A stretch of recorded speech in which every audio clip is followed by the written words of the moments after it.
Elon Musk has just surprised many by announcing his presidential run in the 2024 American elections. Why does the tech genius want the top job in the United States? Will he run as a Democrat, Republican, or an independent candidate? Who are Musk's competitors and why should they be worried? Will Musk finally become the 47th president? Join me today in this video where we will explore how Elon Musk has shocked many by announcing his 2024 presidential bid. Elon Musk decided to end the year in style, and this time he decided to surprise the entire world with a bold step. So the tech billionaire decided that he'll join the presidential race in 2024. It is about a year to America's next presidential election, and all we can say is good luck to Elon Musk. He is not late in any way. Most of the time, presidential candidates start with their mega campaigns about 531 days before general elections. We cannot say that Elon Musk joined the bandwagon late. He has about 380 days to make a big difference in America. Otherwise, campaigns for most US presidential candidates are almost unending. Yet, money plays an important role in influencing elections. Several members of Congress and presidents often begin tapping donors and holding fundraisers to fuel their campaigns. President Donald Trump, for instance, held high-dollar fundraisers to engine his campaigns, and at one time raised above the $24 million mark in 24 hours. Well, you can be sure that things will be different with Elon Musk, whom you need not be reminded is extremely rich. According to Forbes, Elon Musk has a net worth of $174 billion, making him one of the richest guys around. The simplest thing here is that Elon Musk can comfortably drive his own campaign from his own pockets. If he was capable of buying Twitter at $44 billion without the help of a fundraiser,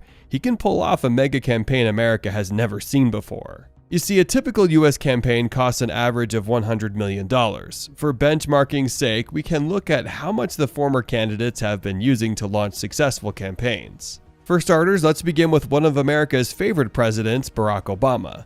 He spent a whopping $115 million and ended up winning the elections twice.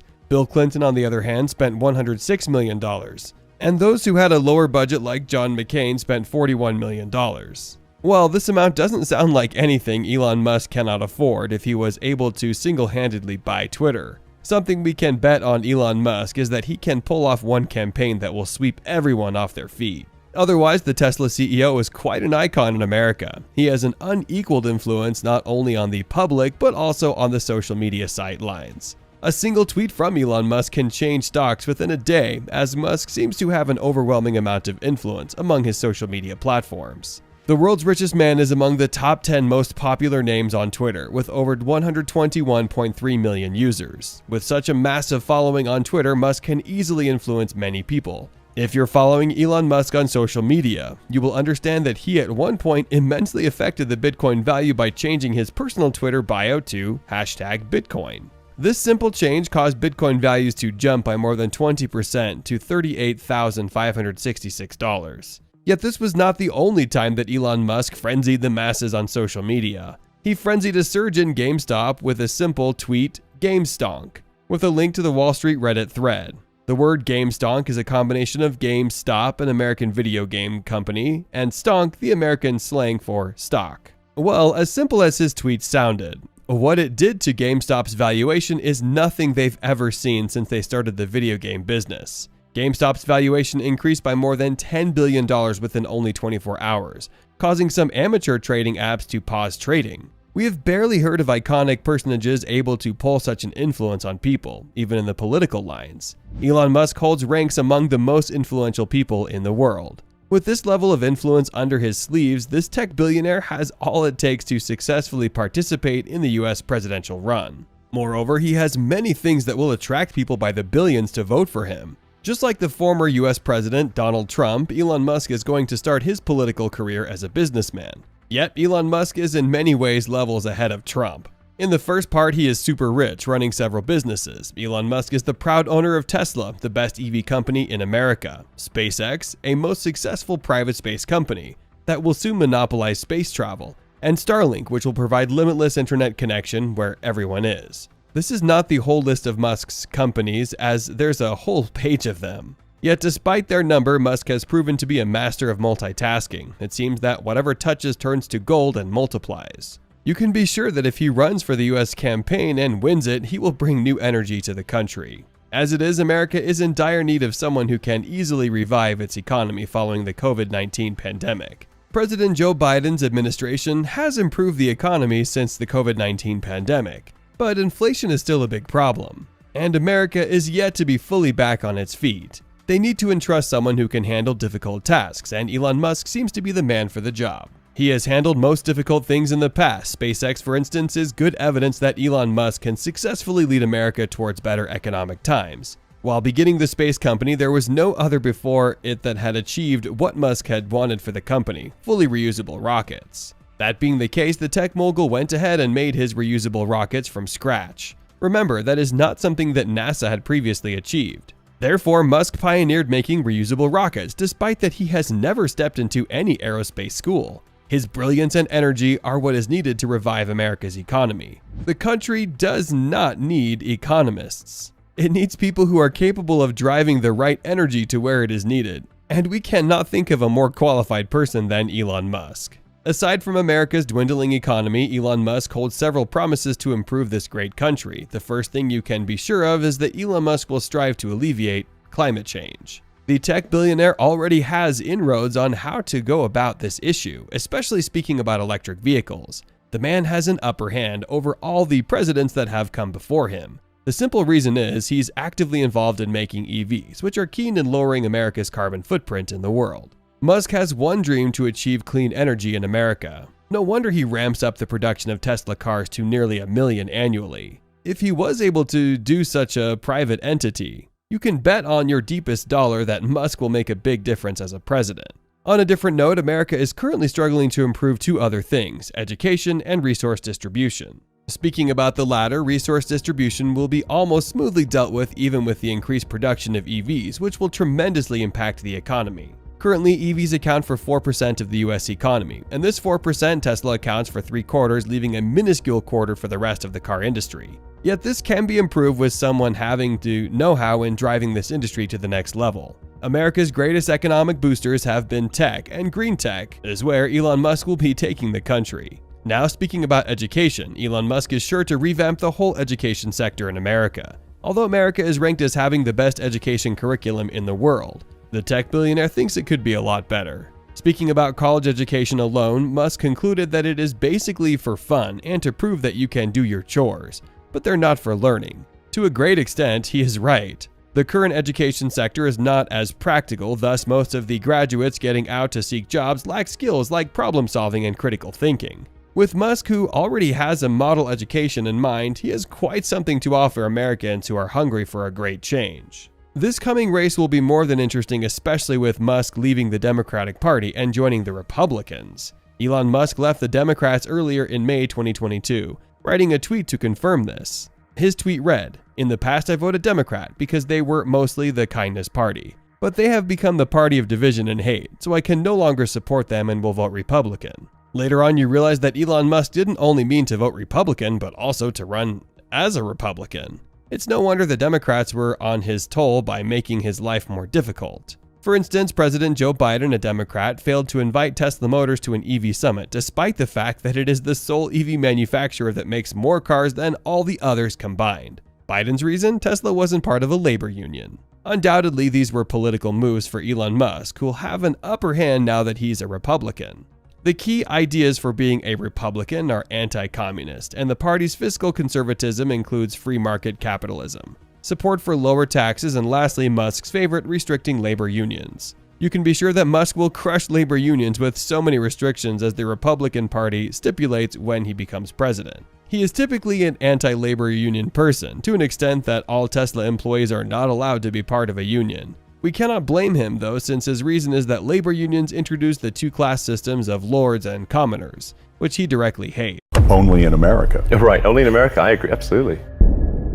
The world's richest man has some shocking words for America. Elon Musk has expressed his views on America's military, economy, education system, innovation strategies, and a better immigration policy for international students. Join me in this video as we explore what Elon Musk has to say about America. I remember thinking and saying that America is where great things are possible, more than any other country in the world. It's a little cliche, but it's true. America is the land of opportunity. I told my parents I was going to Canada, and they tried to convince me not to leave. I really wanted to just kind of go where the really exciting breakthroughs were occurring. I didn't even go to class. I called the chairman of the department and said, I'd like to try starting this internet company. It probably won't succeed. And so when it fails, I want to make sure that I can still come back. My brother was in Canada at the time, and I said, look, I think we should try to create an internet company. So he came down and joined me. And the United States is also a great melting pot of different cultures and ideas and thoughts. And it's a country which tends to encourage success, where you sort of see someone that did extremely well, and generally the reaction in the United States is good for that person.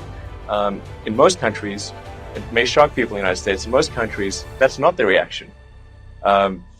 People tend to think, oh, that person did well because they screwed somebody else.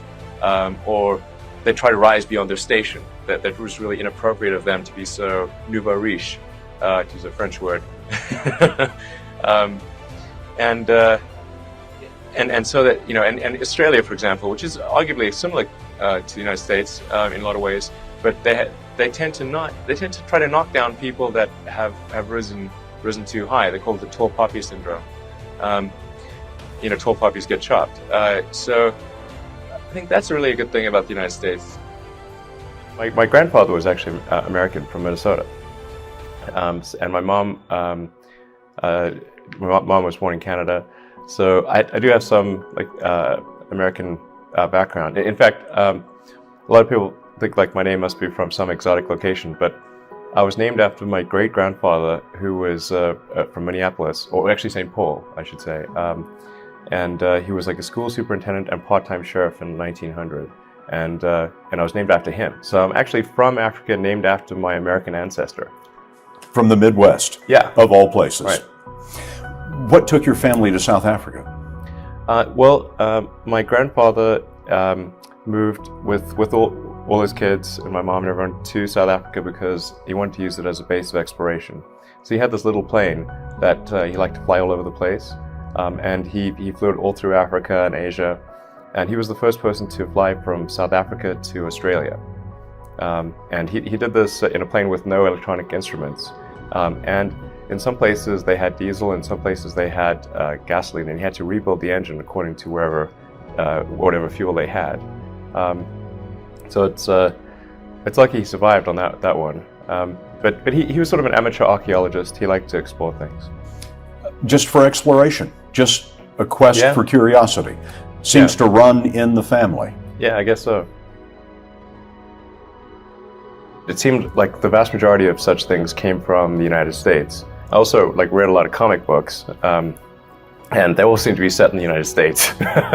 So it's well, this is a good place. This is where I gotta go to this place. Yeah, but then you were in Southern Africa. So how did you decide to leave your hometown and realize your dream in North America? So, I should say that, when I was a kid, I didn't really have any grand designs. The reason I started programming computers was because I like computer games. And I'd play lots of computer games, and I learned that if I wrote software and sold it, then I could get more money and buy better computers. So it wasn't really, with some grand vision or anything. When I was growing up, I'd read lots of books, and they were very often set in the United States, and it seemed like a lot of new technology was being developed in the United States. So I thought, okay, I really want to work on new technology, so I want to get to Silicon Valley. When I was growing up, Silicon Valley seemed like some sort of mythical place, like Mount Olympus or something. So when you thought about the Silicon Valley, you were still in South Africa, right? Yeah. Yeah. So once you were still in your teenager time. Yeah. Uh-huh. I tried at first to convince my parents to move to the US, but neither of them would move. They were divorced, and so eventually I was able to get my Canadian citizenship because my mom had been born in Canada. So I moved first to Canada by myself when I was 17, and then a few years later I moved to the US. So you decided to go to Stanford, go to Silicon Valley after you graduate, right? Yeah. The reason I came out to Stanford was actually to work on energy storage technologies for electric cars. That summer of '95, I was looking at the the internet, and it seemed to me like the internet was going to have a big effect on humanity. So I thought, well, I can either work on electric vehicle technology and do my PhD at Stanford and watch the internet get built, or I could put my studies on hold and try to be part of the internet. And at first I tried to get a job at Netscape because that was the only internet company, and they didn't respond to me. So then I was like, okay, if I can't get a job at the only internet company, then I better try starting something. But I talked to my professor and I said, look, I'm going to try starting a company. It's probably not going to succeed. And if it doesn't succeed, can I come back? And he said, sure, no problem. And so I put my studies on hold and started the company. There's a tremendous amount of will in the American population, particularly to explore. The United States, maybe more than any other country, is a distillation of the human spirit of exploration. And it's really fundamental to psyche. So if people think there's a way, I think it would actually get a lot of support. But then it can't be just banging your head against the wall. I got to believe that this can be done without breaking the federal budget. So that's when I said, okay, well, is there some way to affect the cost of space transport? And so I got together with a group of people over a series of Saturdays just to try to understand, is there something fundamentally super expensive about rockets, or can the cost be substantially improved? We had a bunch of those kind of brainstorming sessions, and I couldn't see any fundamental obstacle to improving the cost of rockets. So that's when I started SpaceX. SpaceX is about helping make life multiplanetary and doing what we can to continue the dream of Apollo and ultimately make a contribution to life becoming multiplanetary. That's exciting. It is exciting. So what's your vision there? I think, particularly for Americans, like think about America is a nation of explorers. People came here from other parts of the world that, chose to give up the known in favor of the unknown. So I think exploration, I think the United States is a distillation of the human spirit of exploration. So that's why it appeals to Americans so much. You can see this when, say, there was a shuttle tragedy and 7 people died. And that's terrible, but a lot of people die all the time. But why do we care so much? Because it was the dream of exploration that was dying along with those people. That's why. The tech genius shocked the world when he said that America's military will be second to China if the US does not invest in innovation. The words are a great surprise given that Elon is a US citizen and has many companies on American soil. Musk's views stun many, as most people have always considered Russia to be the biggest threat to America on military grounds. The US is currently the world's superpower and has the best military in the world. What is more interesting is that the SpaceX CEO made this revelation at an interview in the 2020 Air Warfare Symposium. The tech genius gives enough reasons that support his assertion in the interview. His argument is very logical and compelling. Check it out. So yeah, with respect to China, China's economy is going to be 2 to 3 times the size of the U.S. economy, at least double. So therefore, in order for the U.S. to be competitive on a military level, the innovation has to overcome a gigantic gap in economic output. Okay, so in the absence of radical innovation, the U.S. will be militarily second. Okay. Basic math. In an interview with the Wall Street Journal, Elon said that the US government should limit its regulations on innovation. According to the tech icon, the American government should be a referee and not a play in the realm of innovation. The Tesla CEO attended the interview virtually from his Texas Gigafactory. Have a look. I think the role of government should be that of like a referee, but not a player on the field. So generally, government should, I think, just try to get out of the way and not impede progress. think there's a general problem, not just in the US, but in most countries, where the rules and regulations keep increasing every year. Rules and regulations are immortal. They don't die. There's not a natural. Occasionally, you see some law with a sunset provision, but really, otherwise, the vast majority of rules and regulations live forever. And so, if more rules and regulations are applied every year, and it just keeps growing and growing, eventually, it takes longer and longer, and it's harder to do things. And there's not really an effective garbage collection system for removing rules and regulations. And so, gradually, this hardens the arteries of civilization, where you're able to do less and less over time. So I think government should be really trying hard to get rid of rules and regulations that perhaps had some merit at some point, but don't have merit currently. But there's very little effort in this direction. This is a big problem. In the same interview with Wall Street Journal, the business magnate acknowledged that the US is the largest and best economy in the world. The World Bank report of 2020 shows that the US has the highest GDP of $20.94 trillion, while China has a GDP of $14.72 trillion. America's massive wealth is evident as it is home to the richest men in the world, such as Amazon's Jeff Bezos, Microsoft's Bill Gates, Facebook's Mark Zuckerberg, and without forgetting Tesla's Elon Musk. There is no doubt that Musk is a proud American, as he praises his country for having the best economy. Check it out. Yeah, I mean, I think we're at an interesting point in history where the United States has been the world's largest economy for as long as anyone can remember. And I think the U.S. became the largest economy, I don't know, probably 120, 130 years ago. And there's nobody that old really anymore who can remember a time when the United States was not the world's biggest economy. Now we're heading towards a situation where China is going to be probably have an economy 2 to 3 times the size of the United States. AI will destroy humanity. We had nuclear bombs, which could potentially destroy civilization, obviously. We have AI, which could destroy civilization. We have global warming, which could destroy civilization, or at least severely disrupt civilization. Digital intelligence will exceed biological intelligence by a substantial margin. It's obvious. We're not paying attention. We worry more about what name somebody called someone else than whether AI will destroy humanity. That's insane. We're like children in a playground. Humanity really is not evolved to think of existential threats in general.